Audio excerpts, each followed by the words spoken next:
இப்போ வீட்டில் வெளியில் வேலை பார்க்குற இடத்துல யாராவது கூப்பிடணும்னு வச்சுக்கோங்களேன், அவங்க பக்கத்தில் இருந்தாங்கன்னா மெதுவாக கூப்பிட்டாலே கேட்கும். கொஞ்சம் தள்ளி இருந்தாங்க அப்படின்னா சத்தமாக கூப்பிட்டா தான் கேட்கும். ரொம்ப ரொம்ப தள்ளி இருந்தாங்க அப்படின்னா கத்தி கூப்பிட்டாதான் கேட்கும், அவங்க திரும்பி பார்ப்பாங்க. லைஃப்ல கூட பார்த்தீங்கன்னா நம்மளும் சில இடத்துல சில சவுண்டெல்லாம் விட வேண்டியிருக்கு. வீட்டுக்குள்ள இருந்த சந்தோஷம் சமாதானம் அப்படியே கொஞ்சமா சிலருக்கு தள்ளி போயிருந்துருக்கலாம். சிலருக்கு சில நன்மைகள், சில செழிப்புகள், சில நல்லா இருந்த காலங்கள் அப்படி கொஞ்சமா தள்ளி போயிருந்துருக்கலாம். வீட்டுக்குள்ள நம்ம பாக்கெட்ல இருந்த பணம், வீட்டுல இருந்த பணம், பேக்ல இருந்த பணம், பேங்க் அக்கௌண்ட்ல இருந்தது அப்படியே அவங்கள விட்டு கொஞ்சமா சிலருக்கு அப்படி தள்ளி போன மாதிரி இருக்கலாம்.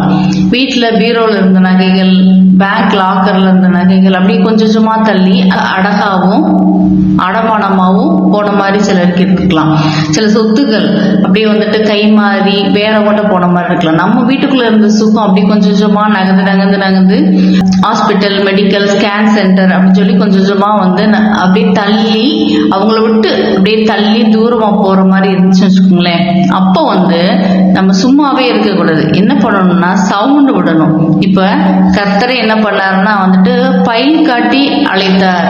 பயில் காட்டி அழைத்து அவங்கள சேர்த்துக்கிட்டாரு, மீட்டுக்கிட்டாரு அப்படின்னு இருக்கு. இந்த பயில் காட்டி அப்படின்னா விசில் அடிச்சு ஒரு சிக்னல் கொடுத்து ஒரு சைன் பண்ணி ஒரு அடையாளம் காமிச்சு இல்ல ஒரு சீர்ற சவுண்டு மாதிரி ஹிஸ் சவுண்ட் அந்த மாதிரி பண்ணி இல்ல கவனிக்கிற மாதிரி ஏதோ ஒரு குரல் எழுப்பி ஹிஸ்ட் இப்படி ஏதோ ஒன்று பண்ணி என்ன பண்றாரு, அவங்களை திரும்பியும் கூட்டிக்கிறாரு, திரும்ப மீட்டிக்கிறாரு.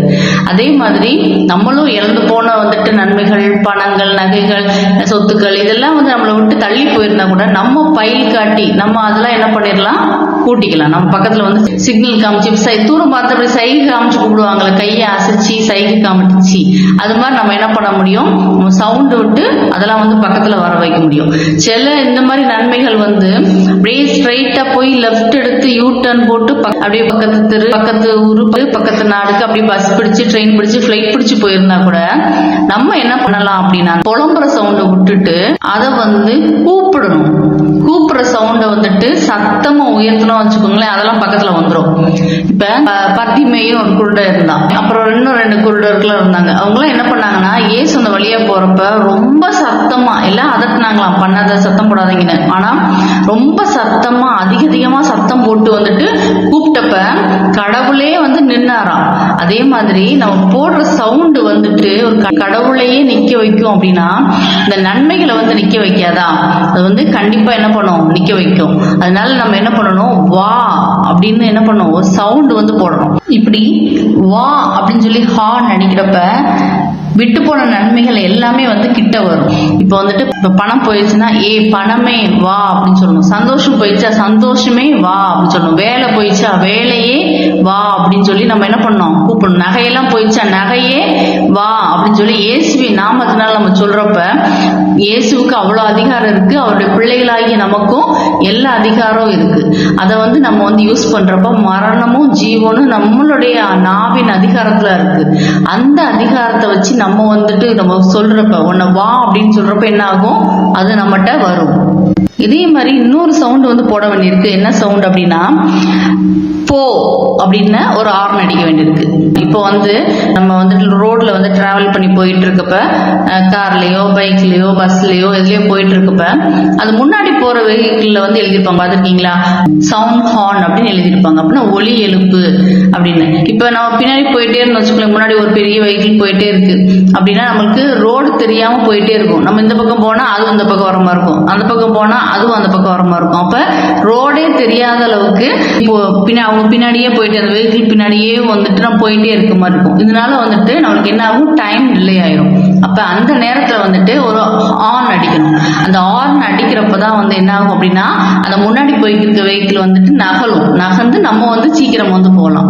இப்ப நம்ம லைஃப்லயும் கூட சில காலதாமதங்கள் ஆகிட்டு இருக்கு. காலகாலத்துல நடக்க வேண்டிய விஷயங்கள் நடக்காம, காலகாலத்துல கிடைக்க வேண்டிய வேலை, கட்ட வேண்டிய வீடு, கிடைக்க வேண்டிய சம்பள உயர்வு, ப்ரொமோஷன், நடக்க வேண்டிய திருமணம், பிள்ளை பேர் எல்லாம் காலகாலத்துல நடக்காம பண்ணாம அந்த காலம் தாமதம் ஆகிக்கிட்டே இருக்கு, டைம் டிலே ஆகிட்டே இருக்கு, அப்படி முன்னாடி இருக்கிற நன்மையை மறைச்சுக்கிட்டு ஏதோ ஒரு வெஹிக்கிள் மாதிரி வந்துட்டு ஒரு தடையா முட்டுக்கட்டையா முன்னாடி போய்கிட்டே இருக்கு அப்படின்னா நம்ம இந்த நேரத்துல வாயை வந்துட்டு மூடிட்டு இருக்க கூடாது. வாயை வந்து திறந்து ஹார்ன் அடிக்கணும். என்ன ஹார்ன்னா போ அப்படின்னு ஒரு ஹார்ன் வந்து அடிக்கணும்.